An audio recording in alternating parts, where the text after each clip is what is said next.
Welcome back to the Rediscovery Journal, the podcast where healing meets honesty. I'm your host, Sophia. Each week, we dive deep into stories of self discovery, mental health, and the raw, real moments that shape who we are. Whether you're on the journey of growth, seeking clarity, or simply need a reminder you're not alone, you're in the right place. Let's rediscover what it means to truly know ourselves, one conversation at a time. So, this week's episode, I have a special guest who actually started her own business of making jewelry pieces. And I believe you just graduated high school. Yes, I did. Okay. Is there any other background information you kind of want to starting off?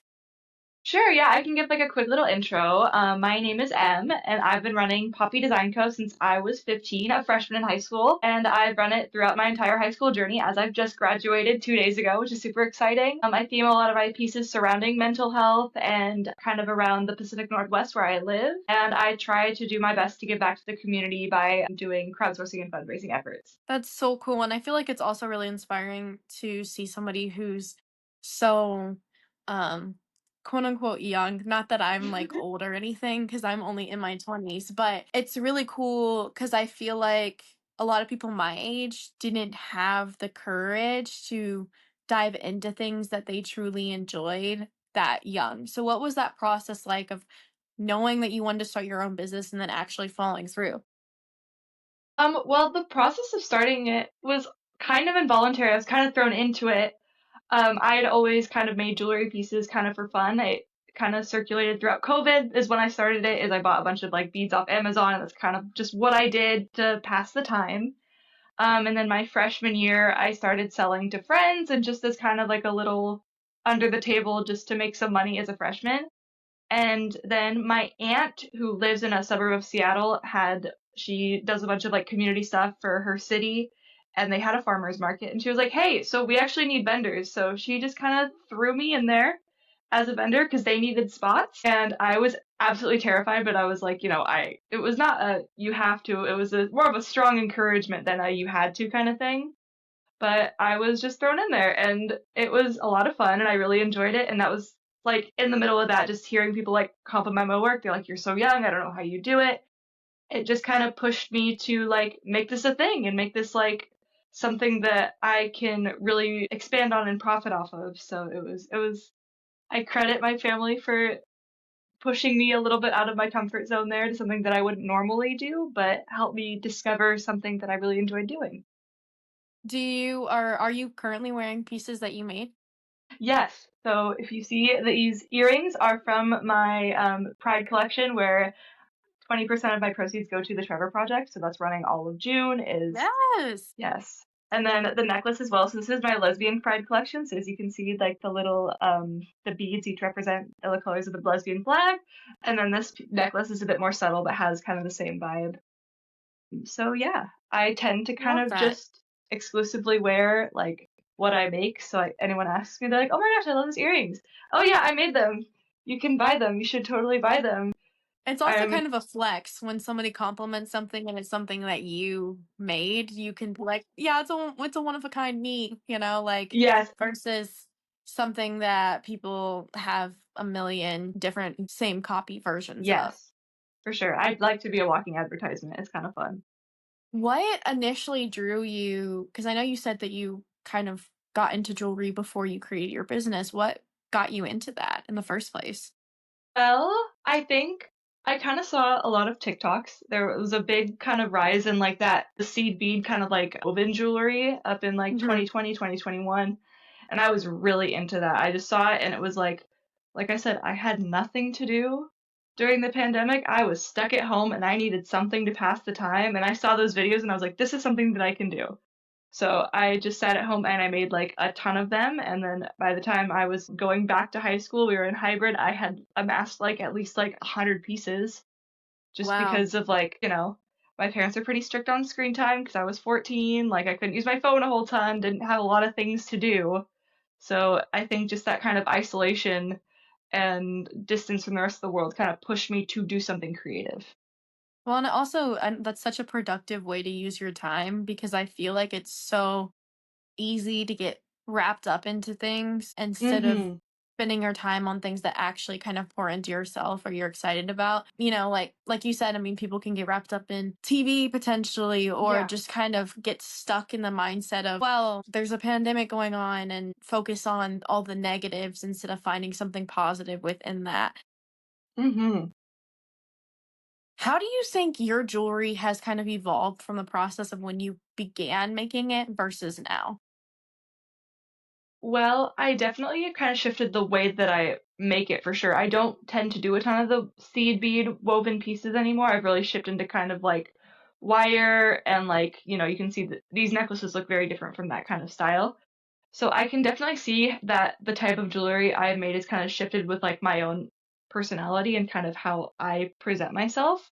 I went through a pretty hardcore like alternative emo phase my sophomore year, and if you scroll really far back into my Instagram, you can definitely see that a lot of my jewelry reflects that. It's very like oversaturated, very much that like alternative like indie kind of vibe. And I think it's kind of fun to like look back at my old posts because it's definitely like my jewelry and my content is kind of like a time capsule of who I am as a person and my personal style. And I Mhm. mean, like, I think that reflects me now too. I think all the pieces that I make, I would wear, which I think is super cool. So it's like whenever I ship out a piece, it's just kind of like a little piece of myself goes with them. That's one thing that I really love about small businesses is that it's so unique. And even if you make something of a similar design, right, it's not going to be exactly the same as anything else Exactly. that you've made before. Also, like the time and care and effort that goes into it is a lot more than when something is mass produced and then just shipped off to, like a regular store like Target that you can just walk in and Yes. grab things with. How do you think in terms of I know you mentioned that you have noticed your jewelry evolving as you evolve. Where do you think you're currently at in terms of your self evolution? I mean, I know that you're still kind of quote unquote like younger in life in that aspect, but where do you think that you're at with yourself? I think I'm at a really interesting point in my life, having kind of being in that transition period between high school and college. So I don't think this is going to sound really corny, so I apologize, but I don't think I've quite reached my full potential yet with my business because I'm in that transitional period. I'm really interested to see where my business will go in college and I'm going to business school. So I think now that I have the resources and abilities to make my business be a lot more than it currently is. And obviously over the summer I have a lot more time to make things. High school can kind of get busy. Yeah, I just am really excited for what the future holds. I don't know exactly what it will hold, but I know that there can be nothing but positive things and improvement as I go to college next year. Yeah, that's super exciting. Is it weird? Because I know when I was graduating high school, you kind of get hit with all of the questions of like, where are you going with your life? And like, where are you going to school? A lot of people ask, or what you're going to major Hmm. in. Do you feel like there's a lot of pressure to know exactly where you're going with your life post graduating high school? I think so. I'm from a pretty small town. So I think there's like that pressure to just like have everything figured out, and there's that like circle of people where it's like here's these kids that like have it all together. They know exactly what they're doing. Their parents run a farm, they're gonna go do that. Like they've had this planned out since they were like 15. And I have not had that. I've shifted from like veterinary science to like medical school. Like I've gone kind of through all the things. And I think I finally landed on something that might work out, but it also could change. And I think I'm in a place where I'm comfortable with knowing that things can change and that's okay. Yeah, and one conversation that I've noticed I've been having with a lot of people, all different ages, is that there's this pressure that you have to meet milestones by specific periods of in your life. And Hmm. I think most people don't meet those or they kind of change. Like, you can't have possibly every single thing in your life figured out at 17 or 18. And so it's okay if you major in something and then get a job in something else because that's what most people I think end up doing anyway. That's kind of where I'm at right now is I have literally 2 degrees in something and now I'm career pivoting. And don't That's get me wrong, crazy. it's a little terrifying because I spent so much of my life thinking, okay, this is me, this is where I'm going. And there's a shift now. But I don't think that most people know exactly who they are and what they want until they're like in their 50s. Like, I don't think everyone has it fully figured out yet. So if that makes you feel any better. I just had a conversation, I think last week, with someone, and they were saying, like, even their mom was telling them that she doesn't know where her life is going. And, Hmm. you think that adults, well, grown adults, know, but that's not always the case. It kind of depends on the person and the situation. Life is very weird. I think it really shows you who you are, what kind of person you're going to become. And speaking of college and evolution, what led you to the university that you're going to go to? Well, I think there's a big financial portion that goes into it. I really wanted to go to the University of California, Irvine for a really long time. That was kind of my calling, or what I thought was my calling. And then I received a full tuition scholarship from the University of Washington. Yeah, so So it exciting. was like, and just looking at like, you know, comparing, being like, do I want to be $200,000 in debt or do I want to walk away without any? And I like the university I'm going to. I think it's really grown on me, and I think I'm really going to enjoy the environment. And yeah, I mean, who can say no to free college? You know? Honestly, I envy you in that aspect because I did get scholarships, but I didn't get everything paid for. And I think it's so nice to know that once you graduate, you don't have to like owe anybody anything. You can just have Yeah. your degree and be done. Is there something that you're looking forward to most going into that next phase? High school and the transition to college, there's kind of a big jump in terms of how life is. Yes, for sure. I'm really excited to have my scope widened by just the size of a university. You know, Seattle is a huge area and the University of Washington is a huge school. And me being from a small town with kind of like that same crew of people my whole life, I'm really excited to just kind of see what else is out there and just like kind of expand my horizons and meet new people, really. Are you living on campus then? Yes, I'm living on campus. I'm rooming with one of my childhood best friends, and she's like kind of like an Exciting. idol to me. I love her so much. I call her like the Elle Woods of engineering. She's very like very pink, very like exaggeratedly feminine in like the best way possible, and is one of the Oh, smartest people that I know. it's So always it's really great exciting. to surround yourself with people who have attributes you admire. For Because sure. the more you spend time with people, the more their characteristics start to rub off on you. In terms of that aspect, so like, what are you gonna do during your summertime in between going to school? Are you gonna focus fully on your business, or are you gonna take time for yourself as well? Well, I'm also working. I work at a nonprofit law firm doing social media work for them, which kind of aligns with I want to eventually go to law school. So that's super exciting for me to kind of get an in at, a potential career path for me. So a lot of my time will be spent there, kind of helping with creating like content for them, as well as doing some translating work. And then I will also be doing a couple markets over the summer. I think I have 5 or 6 booked, as well as obviously posting online and creating new collections for this business as well. How did you get involved in working at the law firm? Well, I just saw that there was like an interning position open, like as like a general like outreach intern, and I applied for that, got that job, and then I brought up at one of their like staff meetings that they didn't have a social media presence, so then that was something that I just kind of took on. That's really exciting. You don't necessarily know where things are going to lead, but it obviously gives you more of an insight into a potential path that you're interested in. One thing I guess I want to talk about is I feel like you have such a era, or that's not the word, aura, that's the word I'm looking for, of like confidence. How do you think that you have gained that sense of self, and what advice do you have for other people maybe on navigating their presence? Hmm. It has taken me a very long time to get to the sense of security where I am today. I've had a lot of people in my life and in high school try to tear me down, whether it's like adults, teachers, other students, other people, it's especially that first instance of like, oh, people find my business that are at, like in real life who know me and they're like, oh, you're doing social media? That's kind of weird. There's always that kind of like initial like, oh, like Really? deterrence. But yeah. Um, and I almost think that that kind of like not necessarily fueled my urge to like keep going, but there's, vengeance and like defiance can take someone quite a bit of a way where it's like you're gonna prove them wrong. You're gonna like you want to show them that you can do this, right? Yeah. And I think my advice to people is like, no matter where you are in life, you're going to find people who don't believe in you, who are going to tell you that you can't do things. And you're also going to have people who tell you that you can do things. I've had so many people not believe in me, but I've had just as many or more people say that they do believe in me. And we often have that negative outlook on life where it's like, someone told me I can't do it, and you're going to just focus on that negative bit. And I'm still guilty of that myself today. But I think it's so important to remember that there are people backing you up and that you can do things. And once you embrace that, it'll take you a lot farther.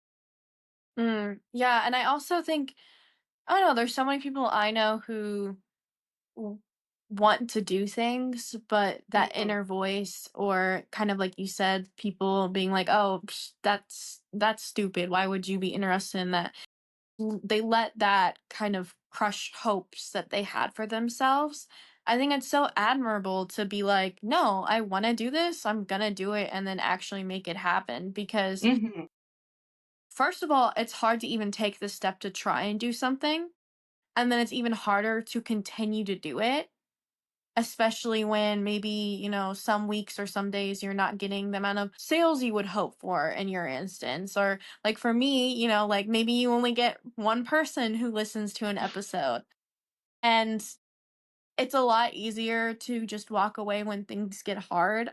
But I think that it's so inspiring when people don't let that overtake their decision and they continue to persevere through that. I Yeah. also think it's really you just have like such a strong mindset that I truly appreciate, because I don't think that I would have had the capability to push past that many potential people telling, "Oh, that's weird that you're doing that," when I was your age. I still struggle with conversations with people or people's opinions and ranking, okay, is this a opinion that I should deeply take in, or is this an opinion I should just say, okay, thank you, and move on with my life? How do Hmm. you evaluate those opinions and determine whether or not it's one that you want to let in or just filter in and out? Well, I often think about like, what are people's intentions when they're telling me these things, right? I get a hate comment on Instagram where it's like, get a real job. That's obviously not like, you know, Really? yeah, I had one reel go like super duper viral around September of last year.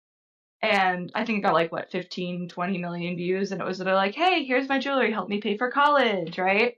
And like the half the comment section was like, get a real job. Did OnlyFans not work? That was the big one. It was like, OnlyFans didn't work. Get a real. I was like, holy crap! And I was 17. So it did crush my little heart for a little bit, and I had to get like my mom to be like, these people have nothing better to do with their life, because like Yeah. it's a hate comment on Instagram. Like if they have a faceless profile photo, like it's not coming from a place of like concern. It's coming from Yeah. a place of hatred and maybe even jealousy. Like it's like if someone came to me and was like, "Look, I know you like to do your business, but I don't know if it's like helping you." Like then maybe like if it was like someone I knew very well, if it was my mom or like a close friend, and it was out of a place of like concern and wanting to help me. It's all about intention. You know what I mean? Yeah, I've been So thinking a lot about intention and impact, because sometimes you can have positive intent, but it impacts people it impacts people. not the way that Yes, you wanted. But for I think sure. it's to me, it's wild. I can't imagine going online and posting or responding, commenting something negative about something someone else is doing. Most of the things that I see that people are doing out there, I'm like, I don't have the courage to do that.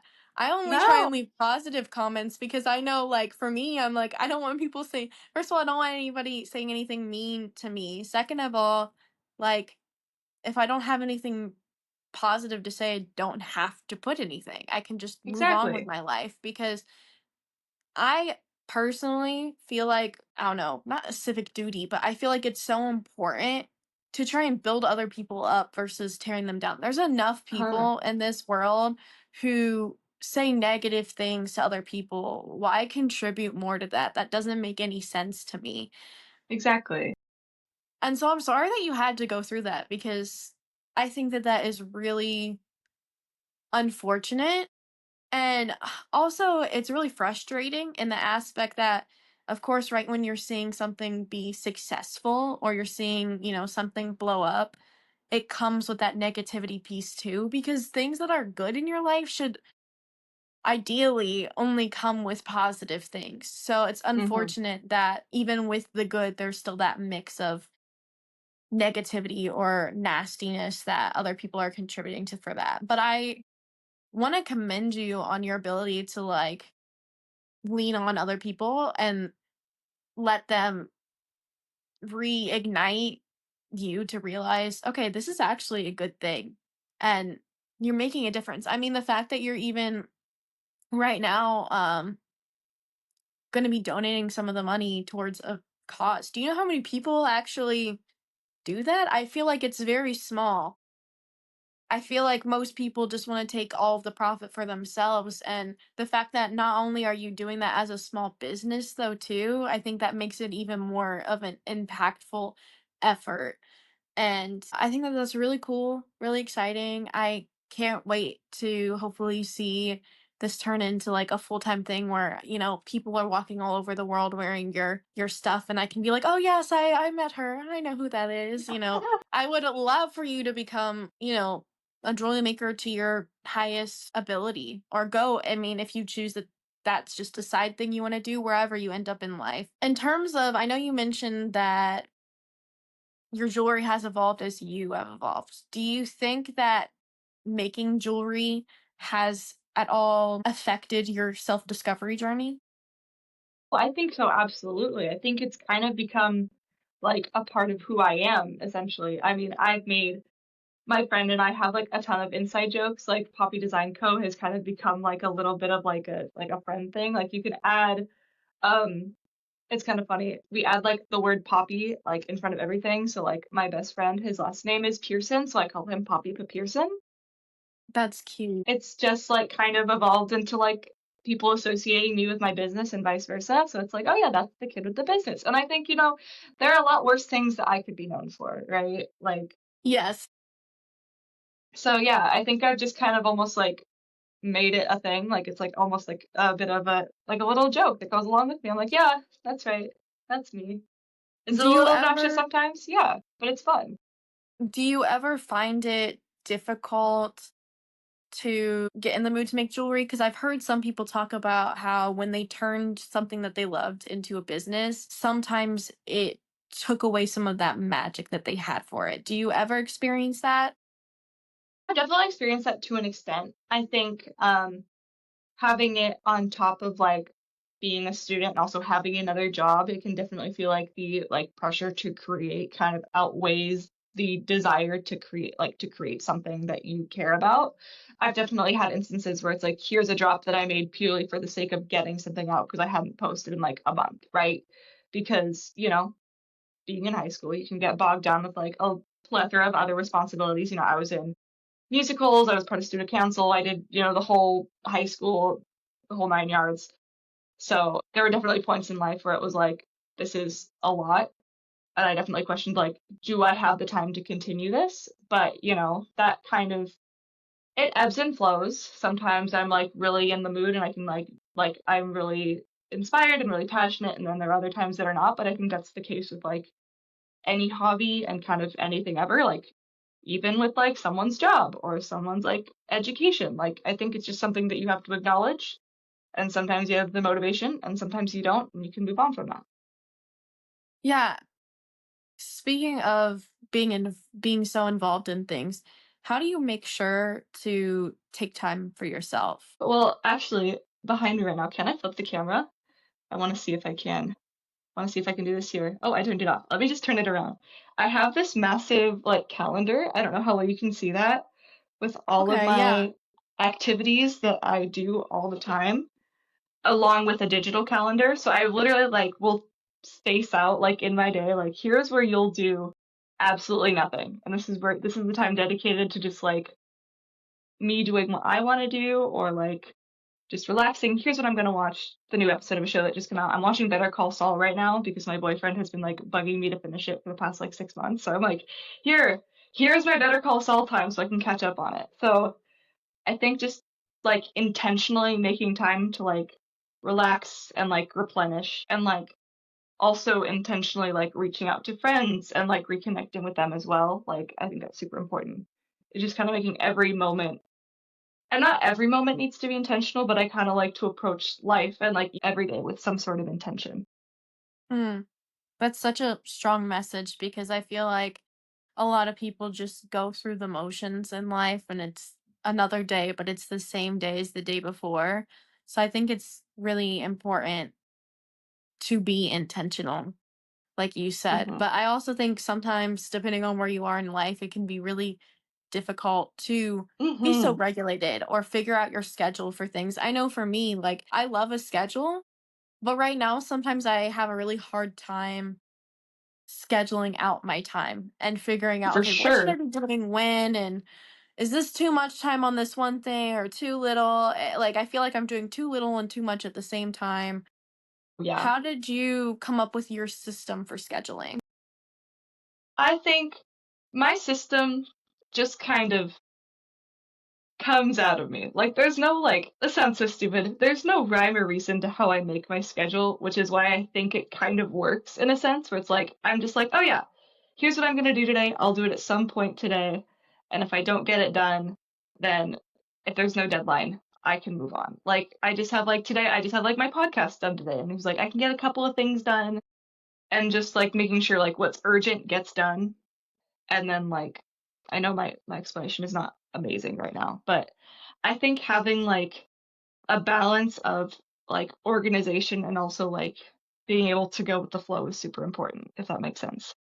Yeah, and I think that for me, when my time was a lot more structured and controlled, it was a lot easier to come up with a schedule or think of things like that. But right now, my Mhm. life is a lot more open. And Mhm. so it's like, okay, I don't want to waste the time that I have, Uh-huh. but how do you navigate that in order to ensure you're maximizing or getting the most out of this time is so difficult. One thing that I try and ask everyone who comes on is what era of your life do you think that you're in? So I saw something trending a few months back where people would be like, I'm in my girly girl era, or you can be in multiple eras at the same time. I'm in my pivoting era. What era do you think you see yourself in currently? I think I'm in my replenishing era, like just, having graduated high Ooh. school, I think there's just so many things going on and now I'm kind of able to like de-escalate and just kind of like replenish myself, like be able to do the things that I enjoy and kind of relax and take a step back for myself and like be able to reconnect with friends and just kind of be able to redo things that I didn't have the time to do before.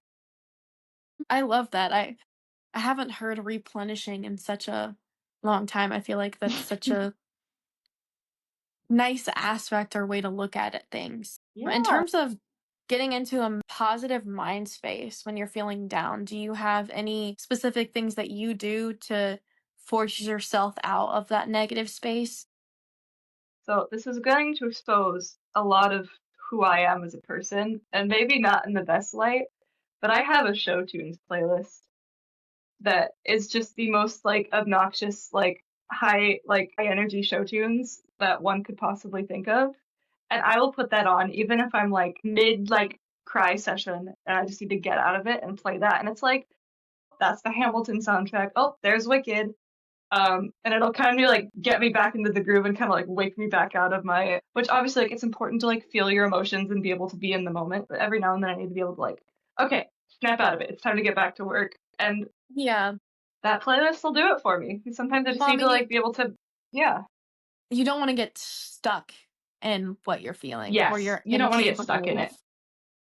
And I Yes. think sometimes, depending on where you are in your life, everyone has those moments or those days where it's really hard to just make it through the. Oh my gosh, sorry, my voice is getting like froggy. No, you're good.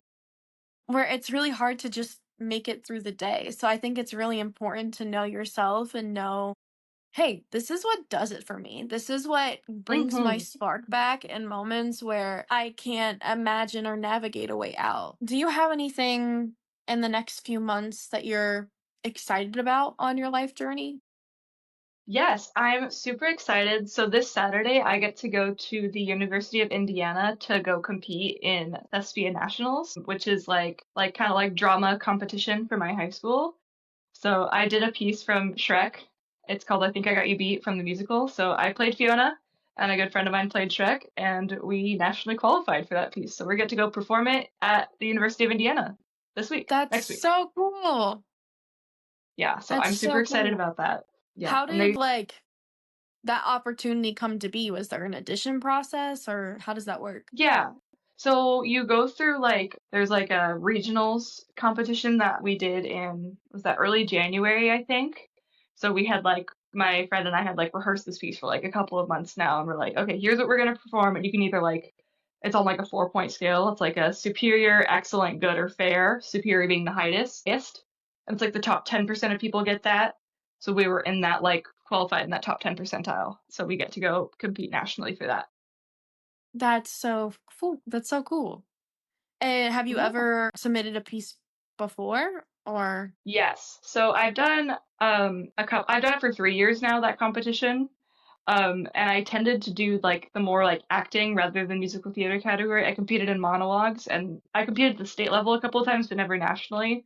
This is my first opportunity to go to nationals. And I've never sung before, so this was like a huge deal for me to like I guess I can kind of sing, maybe. no, that's really cool. I mean, and if you like that aspect, I know that they have different groups in college too where Yes. you can do that. And I also just, you can sing really anytime in Yeah. general, like so that's really cool. What got you kind of involved in the because I know you mentioned you liked to get involved in like plays and stuff too. What drew you to that calling? Well, I've always been pretty like enjoying of like music. I've been playing the guitar since I was 6, and I've always been, according to my parents, like belting like Disney songs like since I came out of the womb. So I guess it was kind of like predestined for me to do theater at some point in my life because I have that kind of vibe. But it didn't really like kick in for me personally. I did until I did like an acting class in high school, and I was like, okay, this is kind of fun. So then I tried out for their music. They did Little Shop of Horrors my freshman year, that Cool. spring. So I was in that production in the ensemble, and that was really fun. And then, yeah, I just kind of took off from there. So I've always kind of really enjoyed theater, kind of my whole high school career. It's been super fun.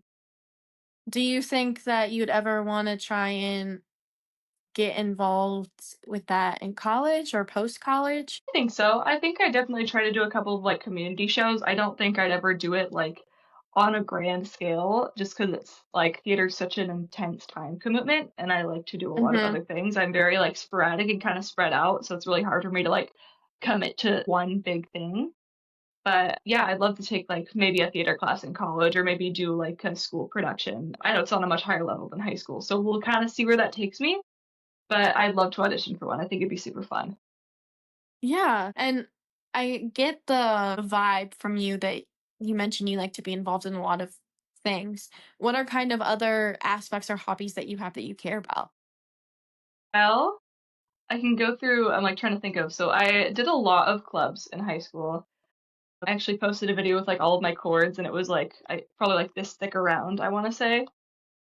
I did a lot of volunteering. I loved volunteering at my local elementary school. I did a lot of like reading in Spanish and helping with, I'm bilingual by the way. I don't know if I mentioned that. That's so I cool. I wish. thank you. Yeah, I went to a dual language school, so they taught us like from kindergarten on how to speak Spanish. So I've kind of always spoken it and it helps me with my job because I do translating. And yeah, so I love volunteering. We did like this thing called varsity and volunteering, where it's if you get 100 volunteer hours every year, you get a varsity letter. So I lettered every year. Um, and then I did this. It's called like Interact Club, which is like another volunteering club that I was an officer in for 2 years. And we filled backpacks full of food for the elementary families who couldn't afford food. So we'd send them home on the weekends with like these backpacks full of food. That was always really fun because you got to Yeah. hang out with like the little kids and you got like put the backpacks on them, send them off. That was super fun. And then I was president of our environmental club, Green Club. We did all of our paper and cardboard recycling. And then I did DECA. DECA, we just got back from Florida for nationals last April, and that's super fun. That kind of helped me get into like the more, what's the word I'm looking for? Like technical side of business because it's so much more like Hmm. you're presenting yourself. It's like a mock business meeting. You're very professional. So that was super fun. And then I did all the social media work for my high school through student leadership. I was our public relations officer. So that was a quite the commitment that I made because, I didn't realize I had to post about every single sports event that ever occurred and Oh my every gosh. club meeting and everything on top of that. I was like, holy, I had like a calendar of like, here's what I need to post every day. It was like 4 times a day. It was insane. Um, So that was crazy. And then I love tennis. I played tennis all 4 years of high school. It's my favorite sport by far. My boyfriend and I play tennis all the time. I think it's such a cute sport. And my mom plays pickleball now too, which I think is like tennis but easier. But don't tell people I said that. No, I mean, that's what I've It's a heard. it's a hot take. But I like tennis so much more. I think tennis is so fun. And like the tennis skirts are so cute and it's just such a vibe. And then I did bowling this year too. I was state alternate for bowling, which Wow. A lot of I things. all the things. I kind of did the whole 9 yards, like I said, but I enjoyed every single thing that I did, and I just tried to be as involved as I can. And I think it paid off. I think it really helped my work ethic and kind of my built a lot of leadership skills and just overall made me a better person. So that was kind of like a Yeah. whole list of things, but I do equally enjoy every one of them, and I think they're all like important things to mention. It's funny that you mentioned DECA because I'm like 99% sure that I have a friend who teaches and does work involving DECA. And I had never heard of it until I was in college because she talked about Yeah, how they had it where she went to high school and they might have had it where I went, but I literally had never heard a single word about it until she started talking about it. So that's really cool that you gotten involved in that because I wish I would have known about hmm that when I was younger because I totally would have joined. And it seems like it really helps elevate you as a person, and for sure. I think it builds great skills. I think I learned a lot about like interviewing because you're literally like it's a lot of what we do is like the role plays. It's like you sit in front of judges and you have to like present this thing to people and you kind of have to BS your way through it, but it works. And sometimes you have to BS your way through an interview or through a business meeting. Like there are things that you just kind of have to do that for, and to be able to like just deliver yourself with confidence and just even sounding smart makes you smarter than someone who's stumbling through their words. Mhm. So, That's yeah, so true. And people take you more seriously. exactly. There's a lot about like posture and like how you present yourself. Like my partner and I are both very loud and very like kind of not in your face necessarily, but like, there's a certain vibe that comes with it. And I think that's kind of what helps us succeed in the program. Yeah, I'm trying to get So, better on my posture because I feel like no, it's even really right now, easy I'm like, for. okay, Yeah, I you can said feel the posture, and I was shoulders. like, okay, So I was like, let's oh yeah, no, position, make sure I as know I where was I'm saying it, I all was the way like, oh up. no, I need to like, I can't talk about posture and then have bad posture. But I think that it's so funny because we're in the age of iPhones now, so it's really Uh easy to huh. have the slumped over like Oh, jeez. phone posture, and I think that most people I know have back problems. I don't know if it's related to the iPhone or not, but I think it's really smart to be self-aware of not only how you're coming across orally, but also physically in situations. You don't want to seem super nervous and scatterbrained and all over the place when you're trying to have an intimate conversation with somebody because they're going to be Mm-hmm. like, are you okay? Like, are we good? Kind of. Is there any other kind of points that you wanted to talk about? I think we kind of covered everything. I think, yeah, we kind of talked about a little bit of everything that I've done. So, yeah. Okay, cool. I'm like, so if you don't have any closing thoughts, I'm gonna just do the extra. Okay, awesome. Thank you for joining me on this journey of rediscovery. If today's conversation resonated with you, I'd love for you to. So, this is the part I feel awkward about, so I apologize. I'd love for you to subscribe, leave a review, or share this episode with someone who you think might need it. Remember, healing isn't linear and growth takes courage, but you're never alone in it. Let's keep the conversation going. Follow the Rediscovery Journal on Instagram at the Rediscovery Journal and connect with our community. Until next time, keep exploring, keep growing, and most of all, keep showing up for yourself.